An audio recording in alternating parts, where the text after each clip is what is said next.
বিষাক্ত ringer lactate স্যালাইনের বলি প্রসূতি, এবার তদন্তে সিআইডি। কার গাফিলতিতে প্রসূতিদের বিতর্কিত RL saline? MSVP, PGT, RMO সহ একাধিক চিকিৎসককে ইতিমধ্যেই জিজ্ঞাসাবাদ করা হয়েছে বলে খবর পাওয়া যাচ্ছে। আরো তথ্য আমরা অবশ্যই জানবার চেষ্টা করব। অন্যদিকে যে 3 প্রসূতি এসএসকেএম হাসপাতালে চিকিৎসাধীন রয়েছেন তাদের শারীরিক অবস্থারও কি খবর পাওয়া যাচ্ছে? দুই প্রতিনিধি আমাদের সঙ্গে এই মুহূর্তে সরাসরি রয়েছেন। একদিকে ময়ূক ঠাকুর চক্রবর্তী রয়েছেন এবং অন্যদিকে রুমা পাল রয়েছে। রুমা, তোমার কাছে যাব তার আগে ময়ূক, এখনো পর্যন্ত কি খবর পাচ্ছ? দেখো দেবস্মিতা, তোমায় যেটা জানাই যে গতকালই সিআইডিকে এনকোয়ারি করতে বলা হয়েছে রাজ্য সরকারের তরফ থেকে, এবং এই এনকোয়ারি করে এই রিপোর্ট চিফ সেক্রেটারির কাছে সিআইডি আধিকারিকরা তারা জমা দেবেন।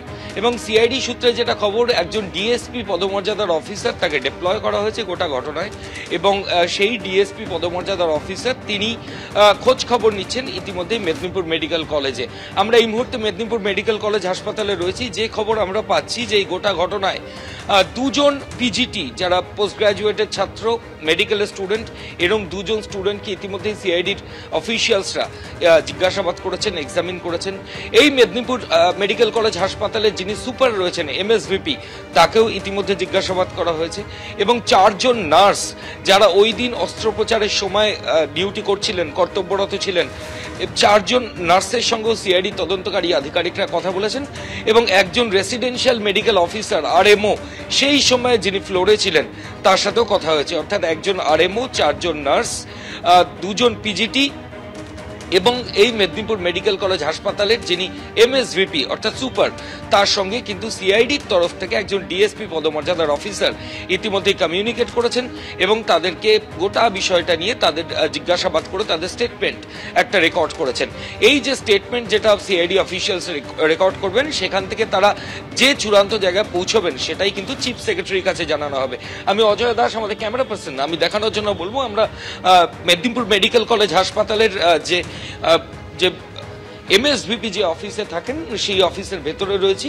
এই অফিসেই কিন্তু কিছুক্ষণ আগে সিআইডি যিনি ডিএসপি তিনি আসেন এবং তার সঙ্গে সিআইডি অফিসিয়ালসরা আসেন।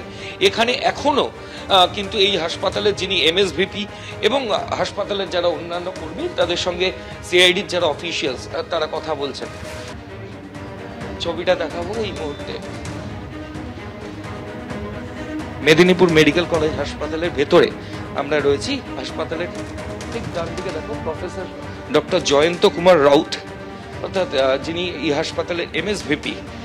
এখানেই কিন্তু সিআইডির অফিসিয়ালসরা গেছেন এবং এখানে যাওয়ার পর এই মুহূর্তে এই যে এমএসভিপির যে অফিস তার ভেতরে কিন্তু কথা চলছে এমএসভিপির সঙ্গে। আগেও যেমনটা বললাম, 2 রেসিডেন্সিয়াল মেডিকেল অফিসার, আরএমও, 2 জন স্টুডেন্ট, পিজিটি, 4 জন নার্স, তাদেরকে কিন্তু সিআইডি অফিসিয়ালসরা তাদের স্টেটমেন্ট রেকর্ড করেছেন ডিএসপি পদমর্যাদার অফিসার, এবং এই স্টেটমেন্টের ওপর ভিত্তি করে তারা যেটা পাবেন সেটাই কিন্তু তারা চিফ সেক্রেটারি। একেবারেই ময়ূক, তুমি আমাদের সঙ্গে থাকো।